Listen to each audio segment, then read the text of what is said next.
Saludos y bienvenidos a Más Allá de las Paredes, su podcast de la Iglesia Bautista Sin Paredes de Salinas. Le damos gracias al Señor que nos permite estar aquí en este nuevo episodio y le damos gracias a ustedes que nos acompañan. Recuerden que nos pueden seguir a través de Spotify, Instagram, Facebook, YouTube, Anchor y YouTube Music. En este nuevo episodio, en esta nueva etapa, tenemos con nosotros invitados de lujo hoy. Tenemos con nosotros a nuestro hermano Carlos Suárez. Saludos, bendiciones, Dios los bendiga.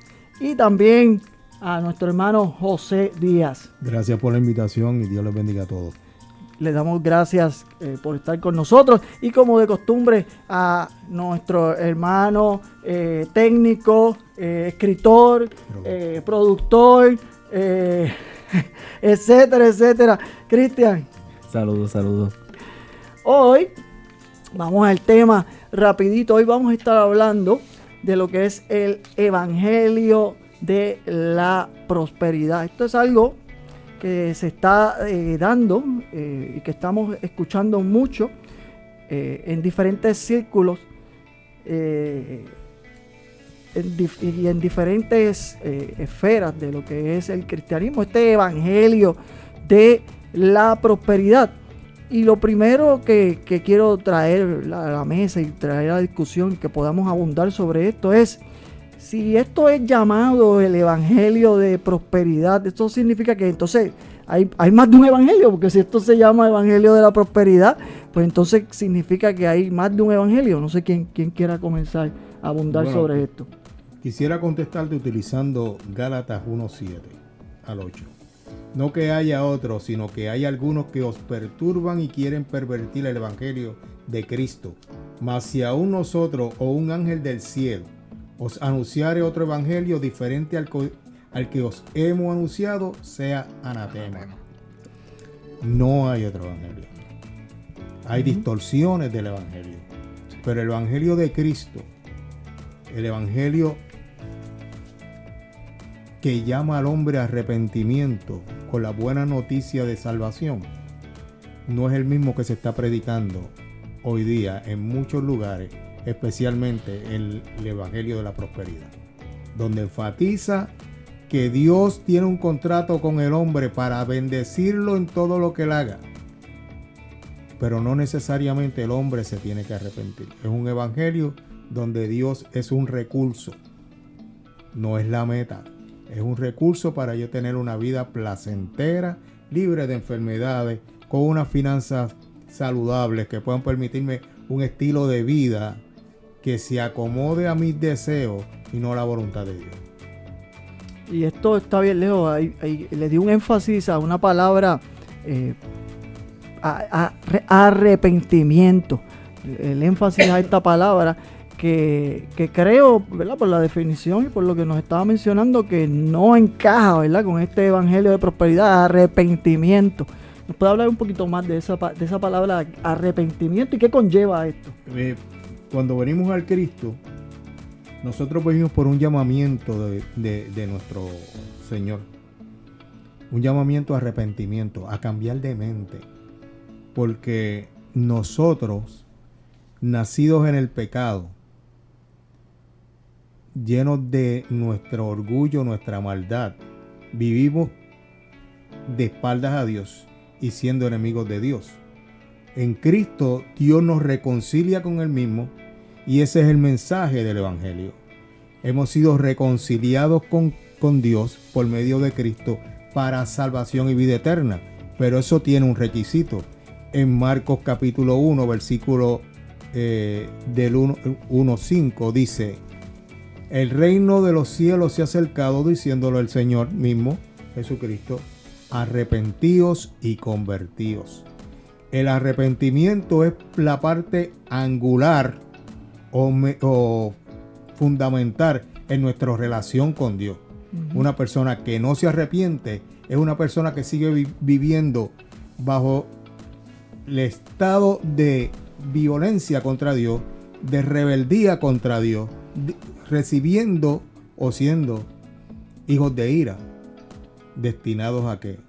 A perdición, a ira. a juicio. Y el Señor nos está ofreciendo una salida para esa vida. Pero requiere que nosotros nos arrepintamos, que sería que voy caminando hacia la derecha, pero me paro aquí y comienzo a caminar hacia la izquierda. Es un cambio total de mente. Es un cambio de la visión que tenemos del mundo y cómo el mundo se maneja. Es una visión distinta a cómo hacemos las cosas.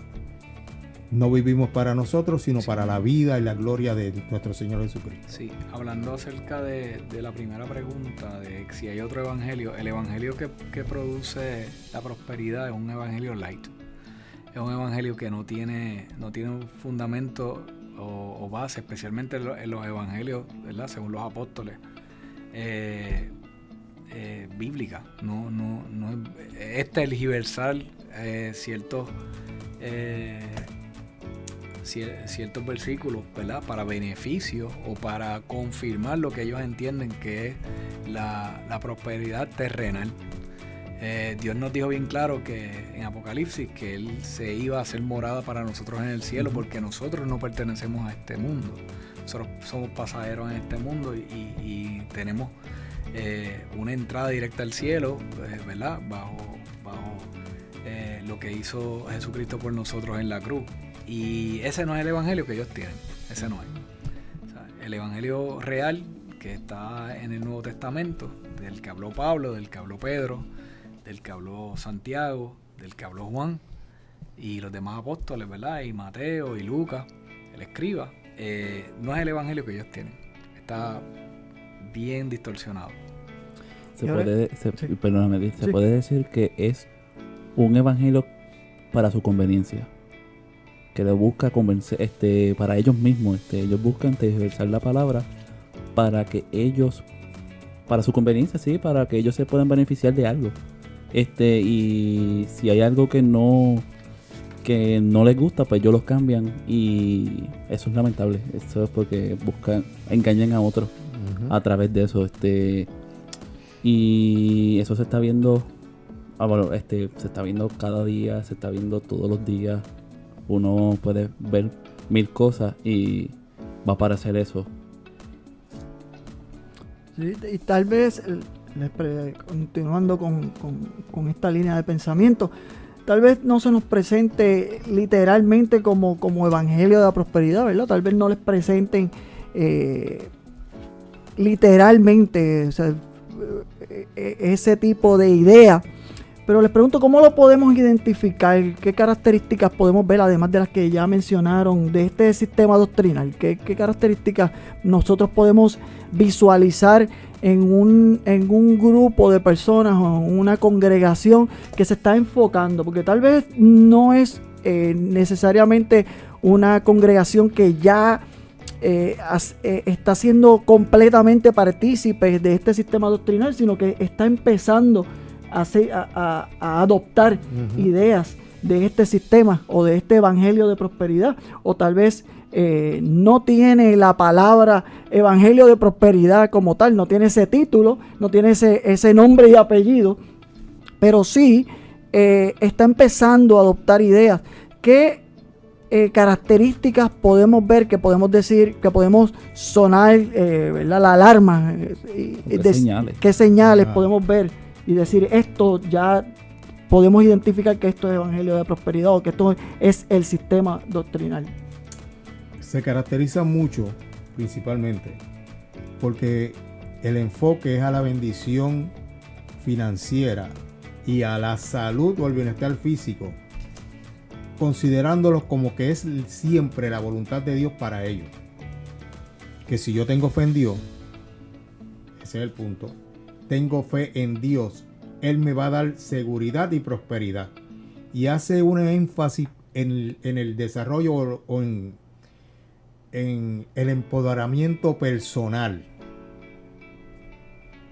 No buscando la gloria de Dios, sino satisfacer mis deseos.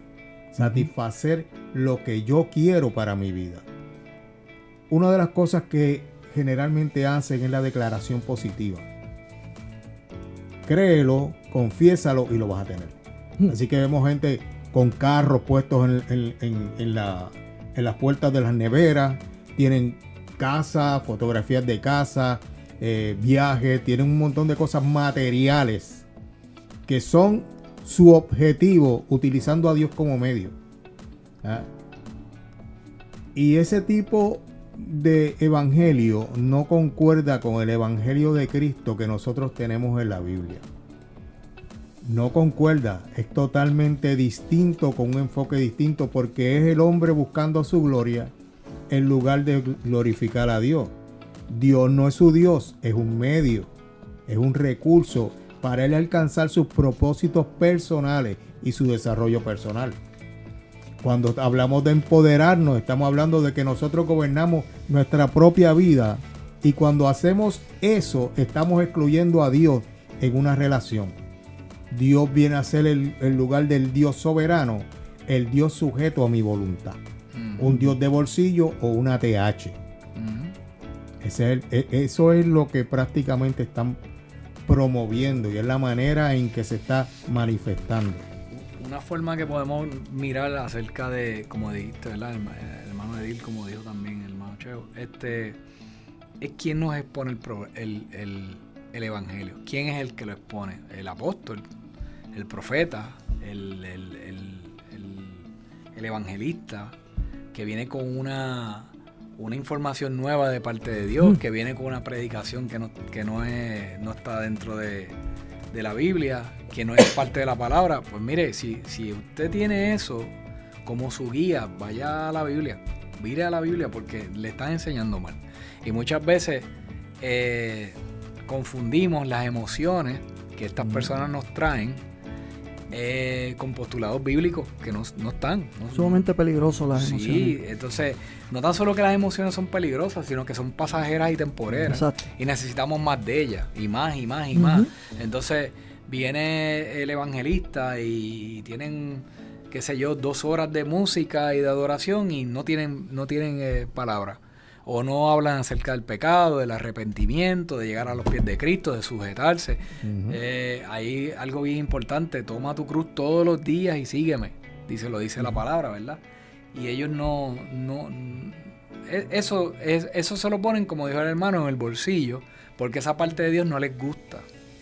A ellos lo que les gusta es decir, pues yo soy hijo de un príncipe, yo soy hijo de un rey, yo soy hijo de, ¿cómo fue que dijimos ahorita? Jehová Junior. Jehová Junior, exacto. Esa idea. Esa es una idea, ¿verdad? Totalmente errada acerca de, oye, si yo le sirvo al Dios Todopoderoso, yo no puedo hablar de Jehová como si me lo pudiera poner en el bolsillo. Claro. Si él me creó a mí, yo no soy nadie. Una de las características que tienen en su argumento doctrinal es que sacan versículos fuera de su contexto. Fuera de contexto. Por ejemplo, usted tiene Jeremías 29:11, dice: porque yo sé los pensamientos que tengo acerca de vosotros, dice Jehová, pensamientos de paz y no de mal, para daros el fin que esperáis. Para daros el fin que esperáis. Estas palabras, este versículo, se refiere al deseo de Israel que está en Babilonia, en regresar otra vez a donde pertenecen, a ser devueltos otra vez a Israel, a volver otra vez a su tierra, a poder adorar a Dios en su templo. Pero lo contemplamos en este momento, en este tiempo, en que Dios está diciendo: lo que tú estés esperando en la vida, yo te lo voy a conceder. ¿A dónde lleva eso? ¿Hasta dónde nos lleva ese pensamiento de que yo estoy esperando en la vida? Casa, lujo, prosperidad, salud. Oye, pero también puede ser otra cosa. Puede estar deseando la mujer del hermano. Puede estar envidiando la casa del hermano o de un amigo. ¿Sabes? Dios no te va a suplir aquello en que tu corazón está, que esté fuera de su palabra. Y esto es tan amplio que tú puedes pensar lo que te dé la gana, lo que tú quieras. Y puedes pensar y desear lo que Dios precisamente no quiere. ¿Qué nos convierte aquí? En ídolos, en adoradores de ídolos. En esclavos. En esclavos.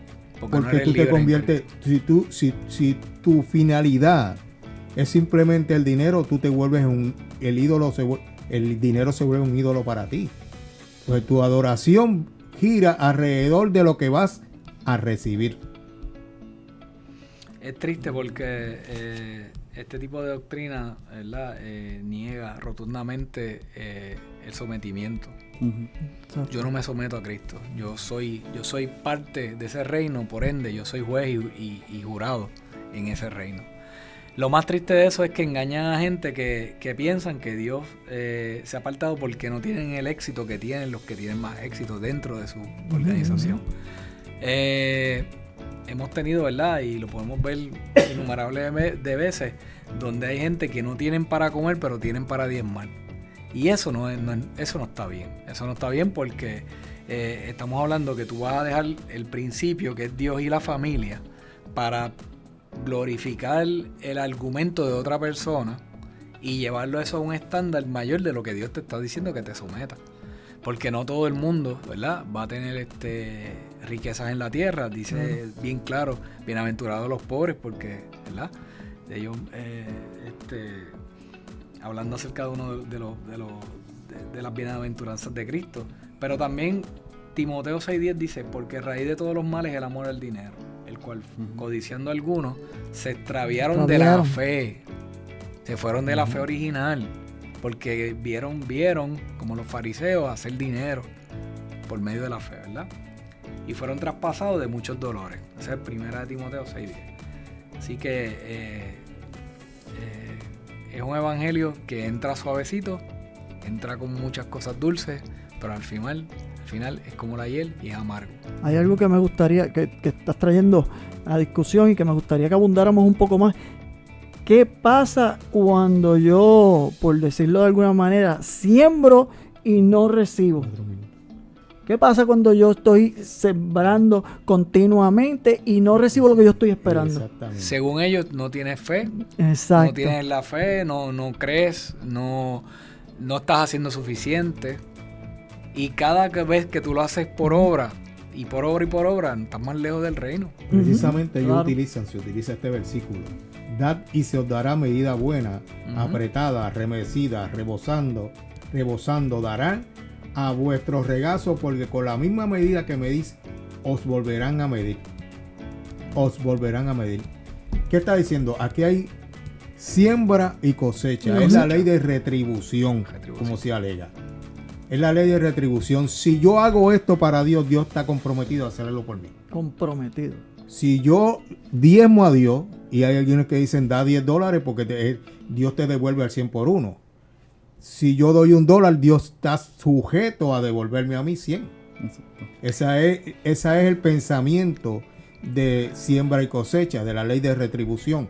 Todo lo que yo hago para el Señor tiene que ser retribuido para mí en un beneficio económico, o un bienestar físico, o un bienestar social, de manera que yo sea resaltado y obtenga aquello que yo estoy deseando, materialmente que yo estoy deseando, más allá. Y el problema de esto es lo siguiente: en lugar de tener los ojos puestos en la eternidad, los tengo puestos en lo temporal. En lo temporal y en lo material. Exacto. Inclusive los teleevangelistas te dicen que tú le haces préstamos a Dios. Tú le prestas a Dios. Eso como si necesitara algo. Vamos, como si el Dios que creó el universo necesita de tus chavos y necesita de tu tiempo, ¿sabes? No está bien. Bueno, Manuel. Ahora, ¿cómo podemos protegernos de ser engañados?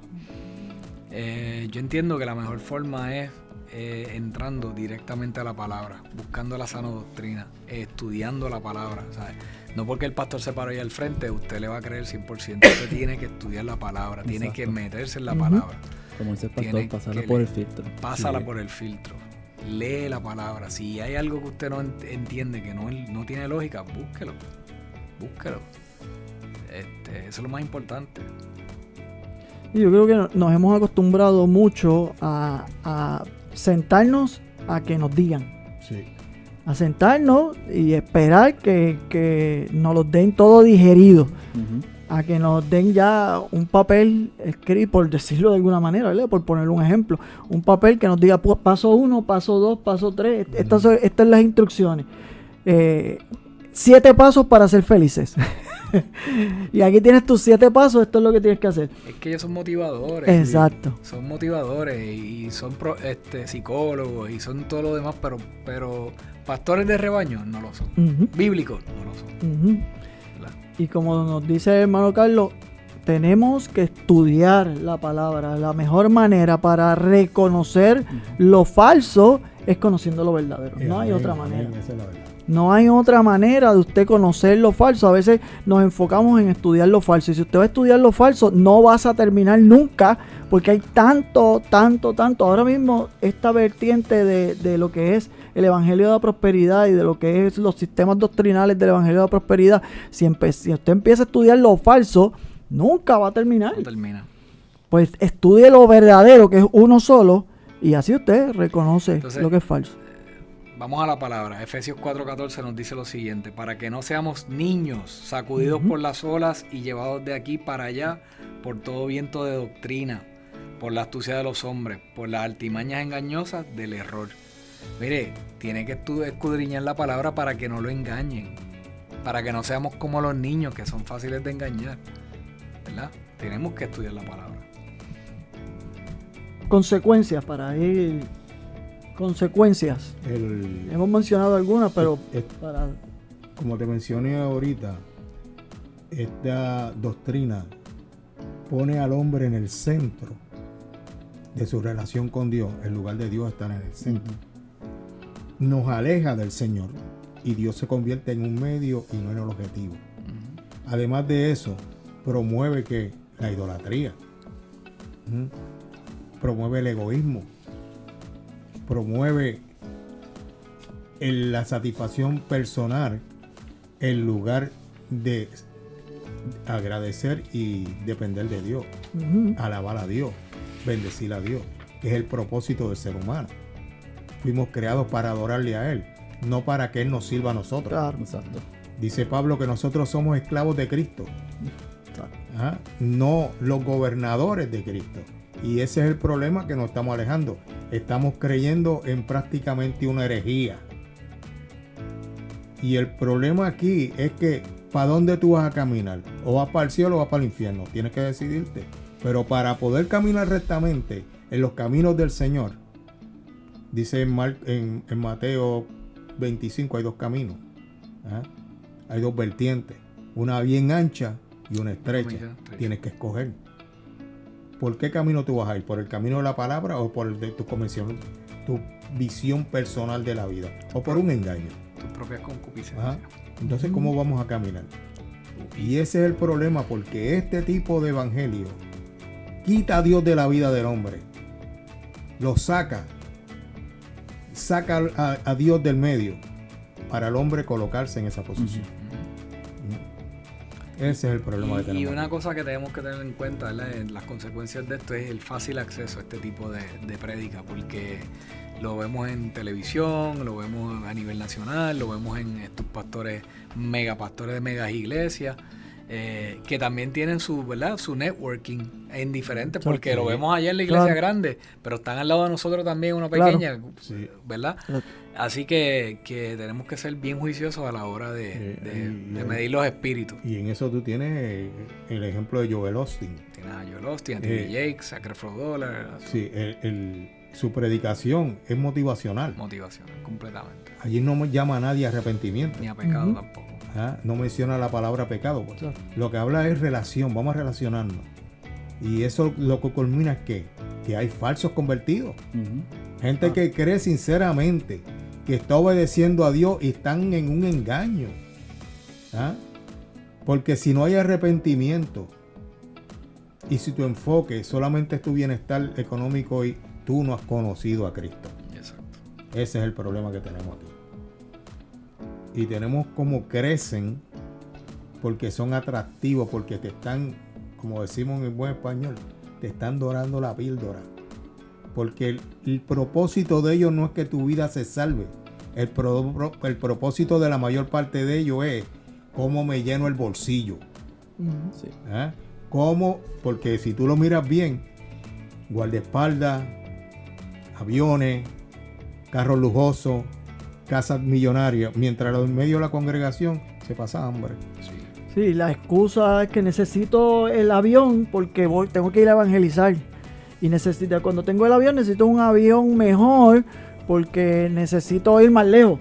Necesito ir más cómodo porque no puedo llegar cansado, porque tengo que ir a dar un mensaje y no puedo llegar cansado. Exacto. Entonces utilizan una vez más, como dijeron antes, como mencionaron anteriormente, utilizan la palabra, tergiversan la palabra para sus propios beneficios personales. No, y una de las consecuencias, no las vemos, pero la consecuencia más grave es que mancha lo que es tener a los pastores. Porque abres una iglesia y van a creer como que, mira, eso me va a quitar el dinero. Y ya crear una fama negativa a todo lo que serían los pastores. Porque está el pastor que es serio con la palabra, pero la gente no ve eso afuera. La gente ve lo que ve en las redes sociales, en diferentes partes, que lamentablemente una de las consecuencias está lastimando lo que es la verdadera palabra. Afecta el testimonio Exacto. de la iglesia. De la iglesia en general, porque si lo vemos a ver, ¿verdad? En estos tiempos donde la apostasía va creciendo cada día más, esa es una de las razones por la cual la gente no cree en las iglesias. Es que le hacemos daño a Cristo atendiendo mal a nuestro rebaño. Es bien difícil. Algo que quería decir aquí dice, todas estas falsas enseñanzas tienen algo en común, lo que dijo el hermano Cheo. Primero buscan hacernos creer que está en el poder humano tener una vida cristiana. Eso no es verdad. Nosotros no vamos a Cristo. Él nos llama a nosotros no vamos a Él. Victoriosa. Y segundo, buscan sacar del centro de nuestras vidas a la persona de Cristo como única fuente de santidad y de poder para vivir una vida cristiana victoriosa. Yo creo que eso se resume, ¿verdad? En lo que hemos hablado. Para ir concluyendo, prosperidad material, lo que vemos en este lado de nuestra vida, es lo que el Señor quiere para nosotros, es donde el Señor quiere que nosotros pongamos nuestra mirada. ¿Es eso lo que el Señor quiere para nuestra vida como creyentes? De ninguna manera. Ahí tú tienes ejemplo del hijo del joven rico. Que Cristo le dice, vende todo lo que tú tienes. ¿Quieres ser discípulo? ¿Quieres ganarte el cielo? ¿Has hecho esto, lo otro? ¿Quieres seguirme a mí? Vende todo lo que tú tienes y dáselo a los pobres. Se fue entristecido porque tenían mucho dinero. Ese es el corazón del que aprecia más lo material, lo físico que tiene, que la gracia de Cristo, la gracia de nuestro Dios. Esa mirada está puesta en lo que posee, en lo horizontal. Estás viviendo solamente en el momento y para este tiempo, una vida temporal, pero no tiene los ojos puestos en la eternidad. Ese es el problema, porque esta visión saca nuestra mirada de lo eterno para ponerlo en la tierra. Y ese es uno de los errores más grandes que podemos cometer, si no el más grande. Rechazar la gracia divina y convertir a Dios en simplemente un instrumento para nuestro beneficio. Despojado del viejo hombre, dice la palabra, y es importante entender que Cristo no nos llamó a su iglesia para vivir aquí con lo que tenemos, con lo que creó el hombre, porque no es para eso, es para algo mayor, y eso mayor es vivir en santidad junto a Él, cuando Él recoja su iglesia, ¿verdad? Y estemos en presencia eterna con Él. Ese es la verdadera recompensa. No es lo que podamos tener material. Todavía no he visto a uno que se lleve a los chavos en su muerte. Que se los lleve, ok. Porque en su lecho pida, tráigame el dinero. No, que me voy con él. Que me voy con él. Hasta a los faraones se le quedó el dinero. Exacto. Así que Bueno, mis hermanos, confiando en que haya sido de bendición, pidiéndole al Señor que esta palabra haya sido de bendición para cada uno de ustedes. Recuerde que una vez más nos puede seguir y darnos like a través de Spotify, Instagram, Facebook, YouTube, Anchor y YouTube Music. Gracias por estar con nosotros y será hasta la próxima. Gracias, Dios bendiga. Gracias, Dios los bendiga.